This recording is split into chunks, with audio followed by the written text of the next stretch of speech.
Volvemos entonces, son las 17 horas con 21 minutos, sin más preámbulos, sin más preludios, demos la bienvenida al ex canciller de la República, Guillaume Lasso, quien está acompañándonos en esta tarde, en esta tercera emisión de Punto Noticias. Guillaume, ¿cómo estamos? Buena tarde. Buenas tardes, muchas gracias por esta invitación, un gusto estar con ustedes. El gusto es nuestro, Guillaume. Quisiéramos entender lo que sucede en términos políticos en esta coyuntura. Acabamos de ventilar una información delicada en torno a Guillermo Lasso, los vínculos que tendría, digamos, aportes que se desvanecen como si fuera una glosa en la Contraloría General del Estado, y además a esto se suma este entramado offshore que ya fue denunciado en el año 2017 por Página 12. ¿Qué decir al respecto de estas prácticas que siguen vulnerando las arcas y el erario público? Bueno, yo me acabo de enterar de esta denuncia gravísima, ¿no? Lo que ustedes acaban de señalar aquí, escuchándoles, es de ser cierto, sería un acto de corrupción gravísimo y claramente, digamos, un acto que demuestra la falta diría incluso de patriotismo, pero por lo menos falta de empatía elemental con el pueblo ecuatoriano y con, sobre todo, aquellos hermanos y hermanas manavitas y esmeraldeños que fueron víctimas del terremoto del año 2016. Esconder, tapar o reducir el patrimonio para evadir impuestos, que es lastimosamente una práctica recurrente en nuestro país y lastimosamente también una práctica que sabemos no sería, de ser cierto, la primera vez que Guillermo Lasso incurre en aquella práctica, porque como sabemos tiene toda la plata escondida en el exterior justamente para no pagar tantos impuestos. Es gravísimo y de hecho no solamente que es grave en términos éticos, es prohibido para una persona que evade impuestos y esconde su dinero en paraísos fiscales ser candidato a alguna dignidad, algún cargo público y ciertamente a elecciones como las que vamos a enfrentar el 11 de abril. Pero como aquí ha sido la ley del más fuerte y no ha funcionado la institucionalidad en los últimos años, lastimosamente el CNE incluso dejó pasar esta prohibición fundamental, incluso una prohibición que el pueblo ecuatoriano de forma soberana decidió en el referéndum de la consulta popular del año 2017, ¿no? Prohibir que las personas que esconden su dinero en paraísos fiscales puedan concurrir a elecciones populares, a ser sujetos del sufragio universal. Y a pesar de eso, solamente exigieron, digamos, una declaración juramentada, o me parece que fue, diciendo, no, yo no tengo dinero en paraísos fiscales, una firma ya, pero nunca hubo el proceso de investigación de realmente, y sabemos, ¿no?, porque ha sido demostrado ampliamente a nivel mundial, en la prensa estadounidense, en la prensa argentina y en otros lares, lastimosamente mucho menos en el Ecuador, por el cerco mediático que ha habido para proteger al pacto Moreno-Lasso, pero sabemos que estas 48 offshore sí existen, que sí tiene ese dinero afuera, que sí tiene un banco en Panamá, pero no pasa nada. Pero bueno, con esta nueva acusación que insisto, me acabo de enterar, sería quizás de las más graves hasta ahora, ¿no? Muy preocupante.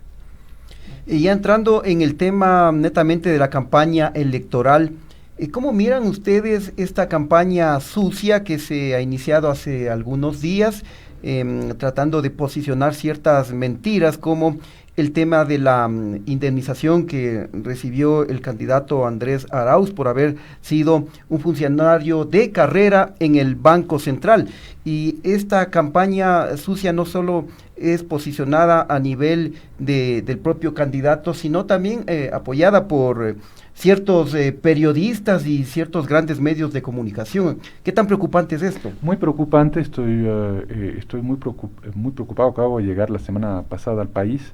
Realmente llego y veo a mi alrededor una campaña, yo diría casi que antidemocrática, ¿no?, llevada adelante no solamente por uno de los candidatos a la presidencia de la República, sino por los grandes medios de comunicación que deberían ser, digamos, siguiendo reglas elementales del periodismo, los espacios donde se da el debate, los que permiten esta transparencia y esta imparcialidad, y al contrario, los vemos totalmente militando a favor de la causa del candidato Guillermo Lasso, los grandes medios de comunicación increíble ayer, ¿no? La entrevista en Ecuavisa del candidato Andrés Arauz, en la que la periodista interrumpe la entrevista y pone un segmento de un discurso del presidente ya fallecido, además, Hugo Chávez, del 2011, queriendo así hacer un paralelo entre Arauz y Chávez, y o sea, venezolanizar el tema, que lo vienen haciendo desde el 2007, ¿no? Que siempre lo han hecho, pero que realmente me parece que lo están haciendo con una agresividad que hasta ahora no, o sea, se habían cuidado de no cruzarse de cierta raya y ahora no les importa nada, ¿no? Están jugando el todo por el todo y me parece muy, muy preocupante.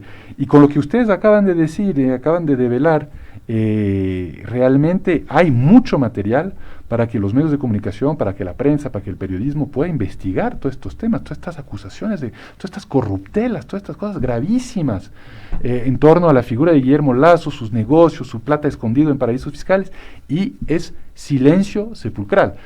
E irónicamente, yo diría cínicamente, una cosa que es absolutamente normal, cumpliendo con la ley, cumpliendo con los procedimientos, como es el tema de la carrera como funcionario público de Andrés Arauz en el Banco Central del Ecuador, donde no ha violado ninguna ley, ningún reglamento, y más bien él ha sido víctima de una compra de renuncia que él no quería, que él impugnó. Bueno, escándalo. Pero fíjense las cifras que ustedes están mencionando. Centenas de millones de dólares, ¿no? Escondidos, que se evaporan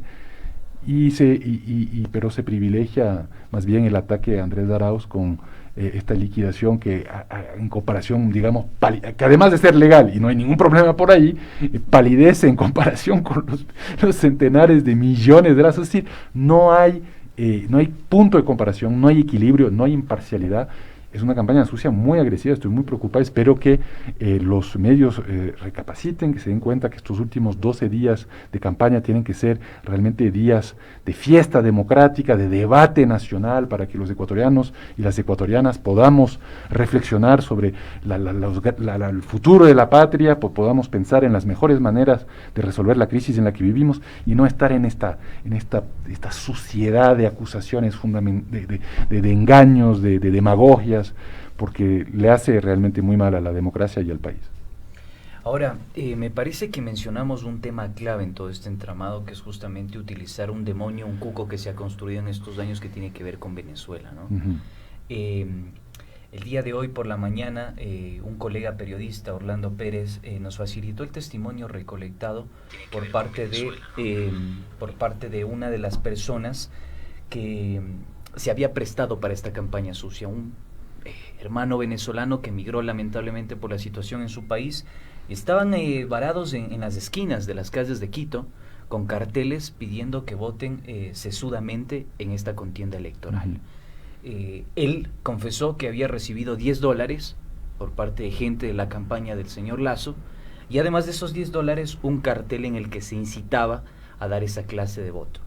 ¿Qué sucede? O sea, ¿cómo entender este cuco que se ha construido alrededor de la campaña de Guillermo Lasso y por qué se lo asocia de manera inmediata a Andrés Arauz? Y Andrés Arauz ya ha dicho en reiteradas ocasiones, Ecuador tiene su propio proceso, su soberanía, y se encargará de construir, en caso de que la ciudadanía lo elija, ¿no? De construir su modelo de desarrollo. ¿Qué decía al respecto de esto también, Guillón? Sí, yo creo que, de nuevo, no es un elemento totalmente... Ha habido se ha instrumentalizado la crisis política venezolana en algunos procesos electorales anteriores en el Ecuador. Me acuerdo, en el 2017 también trataron de decir que si votaban en aquel entonces, pues, Alianza País iba a ser la venezolanización, etcétera, etcétera. Es decir, es una cosa recurrente de la derecha.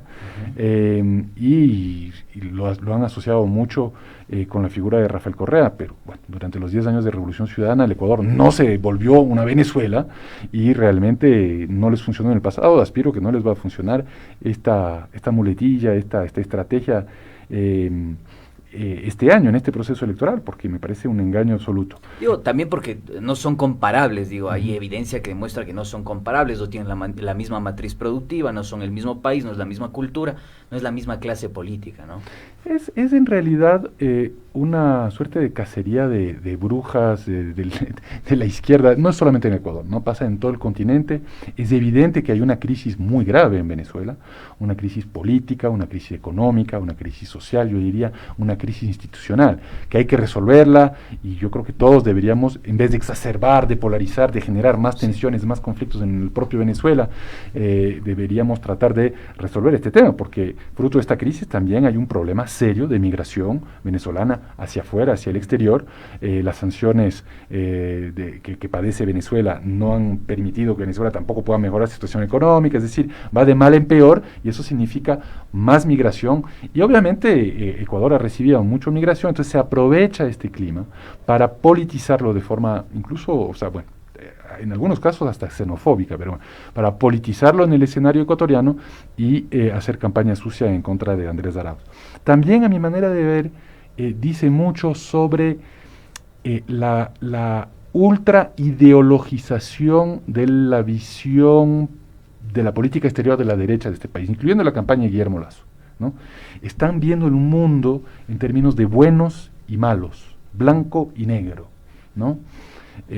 Yo creo que una de las cosas muy importantes para cuando recuperemos la sensatez y bueno, el gobierno competente en este país, es tener una política exterior mucho más pragmática, mucho más diversificada, mucho más inteligente, mucho más competente, mucho más estratégica, llevarse bien con todo el mundo y con todas partes del mundo, tener las mejores relaciones posibles, con los Estados Unidos, por supuesto. De hecho, esta semana tuvimos una reunión importante entre el candidato Andrés Arauz y el embajador de los Estados Unidos, que fue muy provechosa. Se pudo hablar con mucha, digamos, tranquilidad, fluidez, empatía de la relación bilateral entre Ecuador y Estados Unidos. No hay que olvidar que Andrés fue a Estados Unidos a los pocos días de la primera vuelta, y tuvo también una visita muy fructífera allá. Entonces claramente se necesita, y el candidato Arauz tiene plena conciencia de eso, una muy buena relación con los Estados Unidos,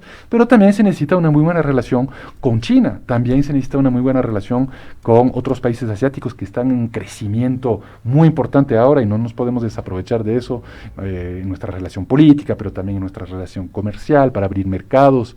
También se necesita una muy buena relación con la Unión Europea, con los países europeos, con Rusia, etcétera, etcétera, etcétera. Entonces, me preocupa que esta obsesión con el tema venezolano, ¿no? Esta obsesión con esta visión maniquea entre buenos y malos, de derecha e izquierda y tal, sea un mal augurio de una política exterior de cerrarse, de solo hablar con los unos, de no hablar con los otros, de no entender el siglo XXI, su diversidad, los diferentes retos, las diferentes oportunidades que se nos ofrecen como país. Tenemos que estar a la altura claramente del 2021, de este nuevo siglo, y no estar en estos maniqueísmos trasnochados de la Guerra Fría, de los buenos, los malos. Pregunto, si hay un problema con un ecuatoriano en Venezuela, si hay que defender los derechos humanos en Venezuela, ¿a quién le llaman? ¿Al señor Guaidó? ¿No? Entonces, bueno, los europeos en este momento han entendido eso, están con una visión mucho más pragmática, ya no lo reconocen a él como presidente, están más bien preparando el terreno para un proceso de bajar las tensiones y de negociación. Ojalá en América Latina impere una visión más sensata, más pragmática, más inteligente, pero no me da la impresión que el señor Lasso vaya por este camino. Justamente el candidato Andrés Arauz ha sido muy claro en señalar que las relaciones del gobierno ecuatoriano a nivel mundial con los demás países será una relación sin que esto signifique que se atente a nuestra soberanía, obviamente, y tampoco con sometimientos, en este caso, hacia el gobierno de los Estados Unidos. En la reunión que mantuvo justamente el candidato Arauz con el embajador de Estados Unidos, ¿cómo se trataron estos temas? ¿Qué otros detalles se pueden conocer de este encuentro? de forma muy respetuosa, ¿no? Tuvimos un desayuno, hablamos de la importancia de la buena relación bilateral con Estados Unidos, hablamos de temas comerciales, hablamos de los temas de mi movilidad humana, de migración, hablamos de los temas de, bueno, algo que nos interesa muchísimo, ¿no? Además que es uno de los ejes centrales del programa de Andrés Arauz, es los temas de cooperación en educación, cooperación universitaria, cooperación en ciencia, en tecnología. Entonces, muy importante retomar eso. Y hubo una muy buena, digamos, una reunión franca, respetuosa con el embajador de los Estados Unidos. De hecho, yo creo que en general hay un muy buen clima en Estados Unidos para tener la mejor relación posible con los Estados Unidos. O sea, hay que aprovechar además de que hay una nueva administración, la administración Biden, no es lo mismo que la administración Trump.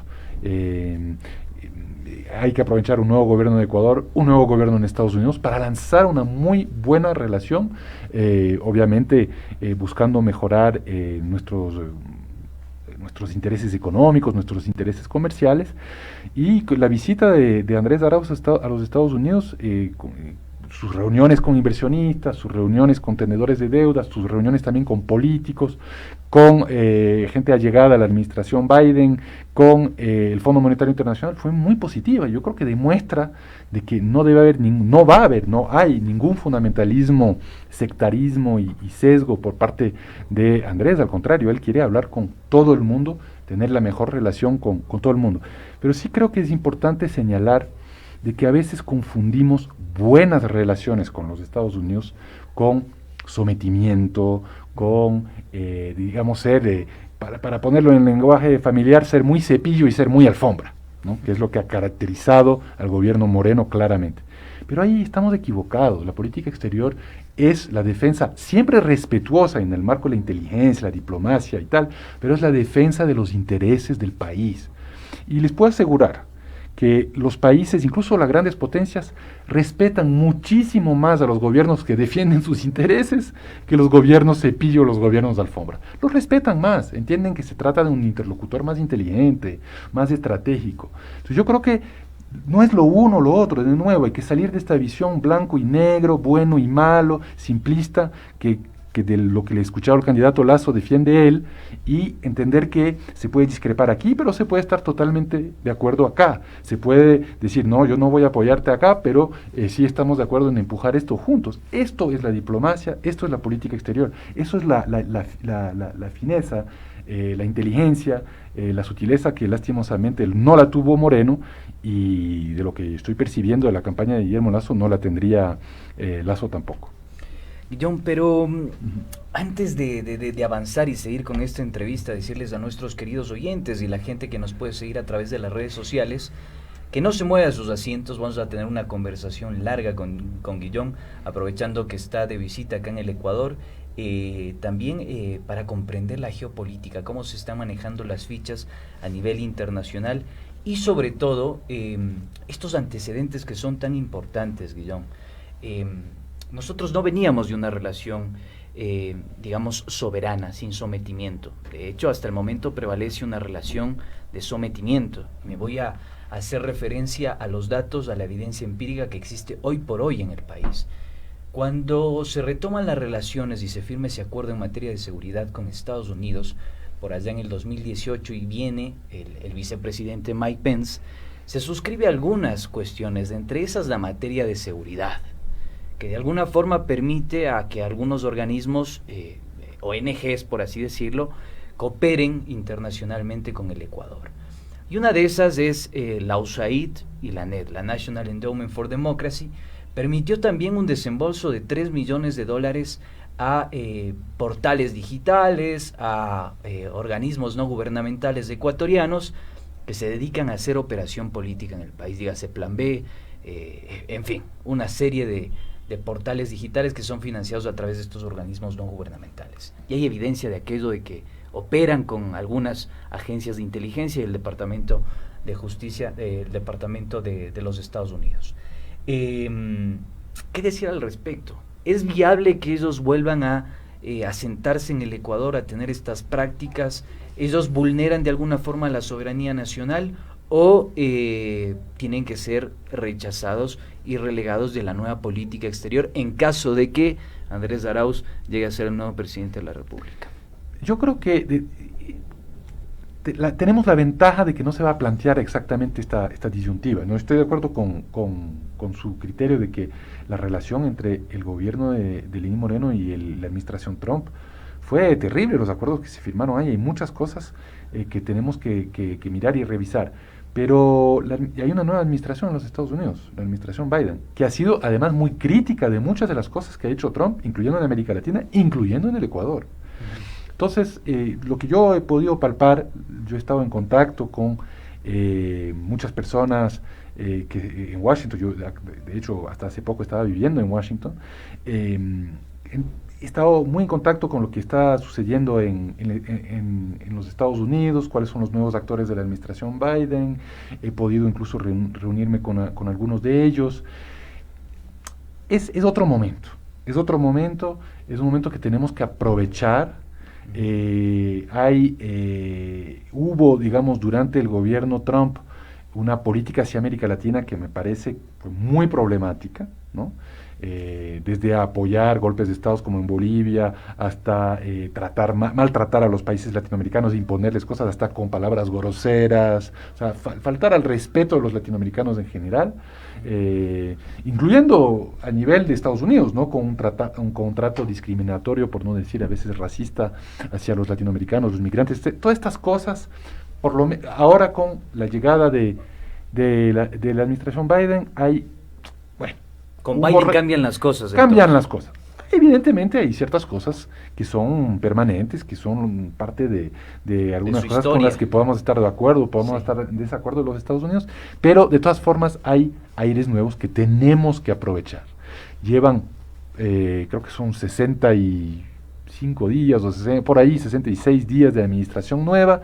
Va a haber un nuevo gobierno el 24 de mayo, va a ser el primer nuevo gobierno latinoamericano desde que Biden está en el poder, ¿no? Biden, o sea, va a ser la primera vez que hay un cambio de gobierno en América Latina desde que Biden está en el poder, en el Ecuador, y hay que aprovechar esta coyuntura para construir una buena relación con Estados Unidos. Yo sí creo que es muy importante hacerlo, así se lo expresamos al embajador Fitzpatrick ayer en la reunión, pero evidentemente no desde esta posición de lacayo sumiso, de que lo que diga jefe, eso no es la defensa de los intereses.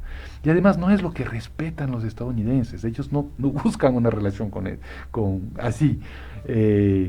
O quizás algunos actores la buscarán, pero no te respetan por eso. O sea, entonces hay que saber conjugar los espacios de acuerdo, los espacios de desacuerdo, y hay que hacerlo como lo hacen todos los países del mundo. Bueno, los países que tienen una política exterior inteligente y soberana, yo creo que se puede hacer eso. No hay que caer en el chantaje de Estados Unidos o China. No hay que caer en ese chantaje. Hay que trabajar con los dos. Está claro que China es el país con mayor crecimiento a nivel mundial, es el mayor mercado, en pocos años va a tener un PIB más grande que los Estados Unidos. Es el principal financista del mundo. ¿Cómo cerrarnos a eso? No hay cómo cerrarnos, pero al mismo tiempo Estados Unidos no va a desaparecer, va a seguir siendo una gran potencia, juega un rol importantísimo en el hemisferio, y hay muchas cosas también que podemos trabajar con los Estados Unidos. Entonces no hay que caer en este blanco y negro una vez más que nos quieren una política exterior hiperideologizada, ¿no? Acuérdense que decían que nosotros éramos los ideológicos. Bueno, a mí me parece que esto es una política exterior hiperideologizada por parte de la derecha de Moreno y de Lasso, ¿no? Que están queriendo imponer al Ecuador.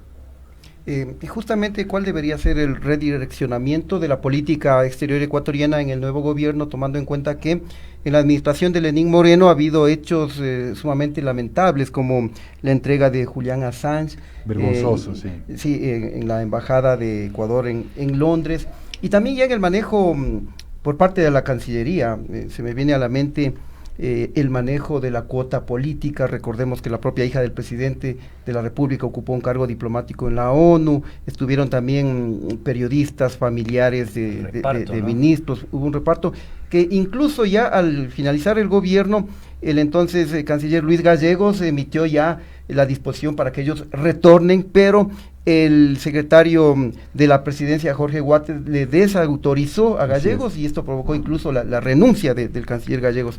También me recordaba que hubo denuncias de irregularidades en los procesos de calificación y ascenso de los funcionarios diplomáticos de carrera, lo cual estaba liderado por el entonces canciller José Valencia.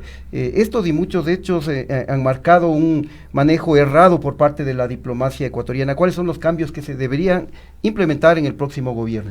Yo creo que usted lo acaba de describir de forma muy adecuada, ¿no? Ha sido una vergüenza la política exterior del Ecuador estos últimos años, pero en todas sus facetas, ¿no? No solamente la política en sí, sino el manejo institucional, el nepotismo, el compadrazgo, el mandar a los familiares, a los amigos, a los suegros, a los padres, a embajadas, también a los que pagan las deudas,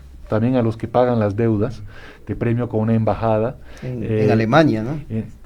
Ha sido lo peor, increíble, y una cuota política mucho más grande de la cuota política que hubo en el gobierno de Correa. Increíble, ¿no? La diplomacia decía, no, hay demasiada cuota política. Esto es muchísimo más grande. Además, la cuota política en sí no es necesariamente mala. Todos los gobiernos del mundo tienen embajadores políticos que no son necesariamente embajadores que vienen de la carrera, sino que vienen del mundo de la política o de la cultura de alguna rama que es relevante al cargo. Lo importante es que si hay un embajador que es político, que no viene del servicio exterior, sea una persona que sea idónea para el puesto, pues. O sea, sea una persona que sepa del tema, sea una persona que haya ejercido un cargo que tenga que ver con el tema, sea una persona que conozca el país a donde va. O sea, hay diferentes, pero no sea simplemente porque es amigo, porque es cuñado, porque te ha cancelado la tarjeta, los valores adeudados en la tarjeta de crédito, pues. Y eso es lastimosamente lo que ha pasado con la política exterior del Ecuador. Yo creo que es importante, es muy importante, que en estas últimas semanas de gobierno, de desgobierno, yo diría, de Lenín Moreno, desde la Cancillería se tenga todos los cuidados para no despachar diplomáticos, mucho menos nuevos embajadores al exterior, ¿no? Hay rumores importantes de que habría nuevos embajadores que piensan despachar al exterior en los últimos días, ¿no? Del gobierno de Moreno, ¿no? Estos amarres de último minuto, estos amarres además carísimos, porque si uno los trae de vuelta hay que pagar no solamente el pasaje, sino que hay un costo de traslado que es muy importante para el Estado. Entonces, estos amarres de último minuto, ¿no? Hay que ser muy firmes, ¿no? Lo vuelvo a decir aquí, no se los debe permitir. La Cancillería no debe mandar a ningún embajador nuevo a ninguna capital de ningún país del mundo en los últimos días de un gobierno. Es un insulto a la inteligencia del pueblo ecuatoriano, al bolsillo de los ecuatorianos y por supuesto al presupuesto del Estado. O sea, sería muy grave. Es evidente que si es que hay una ausencia de un embajador en alguna embajada en este momento, pues es que esperar al 24 de mayo para que pueda ir con toda la confianza del nuevo presidente de la República a ocupar un cargo y defender los intereses del Ecuador en el exterior. Guillón, quisiera agradecerte con una pregunta final, por favor, si somos muy precisos en honor al tiempo, que es el principal timador de este espacio de noticias. ¿Qué nos espera con Guillermo Lasso y qué nos espera con Andrés Arauz? Lamentablemente la pregunta es dicotómica, polarizada, pero el país está así. ¿Qué nos espera con cada uno de ellos? Ayer tuvimos con Andrés una reunión con el sistema de las Naciones Unidas. Todas las agencias de las Naciones Unidas presentes en el Ecuador, son bastantes agencias que hay, y presentes en América Latina y en la región, reunidas con nosotros. Pudimos cubrir cada uno de los temas. Yo siempre me admiro la capacidad técnica que tiene Andrés para cubrir todos los temas de salud, los temas de educación, los temas de ciencia y tecnología, los temas de movilidad humana, todos los temas los fuimos cubriendo, y ahí, en esa reunión yo sentí realmente cuál es la diferencia, ¿no? La diferencia de alguien que entiende de política internacional, alguien que entiende cómo funciona el sistema onusiano, cómo funcionan las agencias, el multilateralismo, el derecho internacional. Lo vimos en el debate, ¿no? Cuando Andrés Arauz le preguntó a a Guillermo Lasso si El iba a Tratado de firmar el Tratado de Nagoya y lastimosamente Guillermo Lasso no sabía ni siquiera qué era el Tratado de Nagoya, que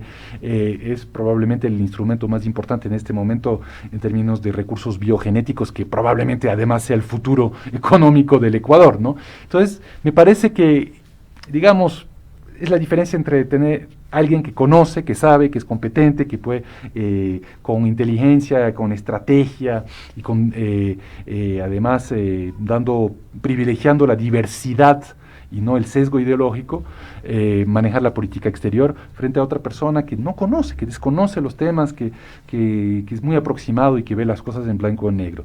Simplemente para terminar, además, lo que fue muy interesante ayer, y esto es una cosa que no hemos conversado aquí, pero que vale señalarlo, es que Andrés les pidió a las Naciones Unidas, le pidió a las agencias del PNUD en especial, pero a las agencias de las Naciones Unidas, que puedan establecer un puente entre el gobierno de Lenín Moreno y las dos candidaturas, la de Andrés Arauz y la de Guillermo Lasso, para que los candidatos tengan acceso a la información, sepan qué está sucediendo en el tema vacunas y el tema vacunación. No tenemos acceso a la información, no sabemos si está trayendo, si no está trayendo, si está diciendo la verdad este gobierno, y evidentemente, yo por ejemplo he estado en el exterior en estos meses, años incluso, bueno, estuve en Ecuador en enero ahora, pero estoy movilizándome mucho en el tema vacunación, hablando con empresas, hablando con países, pero necesito saber qué ha comprado Ecuador, qué va a comprar Ecuador, no podemos estar comprando el doble o duplicar esfuerzos. Entonces necesitamos transparencia por parte del gobierno nacional con los candidatos para que nuestras gestiones construyan sobre algo construido, si es que existe ese algo. Nos dicen que sí. Bueno, entonces les pedimos a las Naciones Unidas, que se comprometieron, de hecho, a hacer esta gestión para que podamos trabajar en estos meses de transición, estas semanas de transición, incluso entre el 11 de abril y el 24 de mayo, y no perder tiempo y tener la cantidad de vacunas que necesita el pueblo ecuatoriano, pero sabiendo cómo es la situación, ¿no? Bien. Muchas gracias, Guillón. Estuvimos conversando con Guillón Long, él es ex canciller de la República, nos ayudó a entender esta situación política que hoy vivimos. 17 horas con 52 minutos, vamos inmediatamente a un corte y volvemos.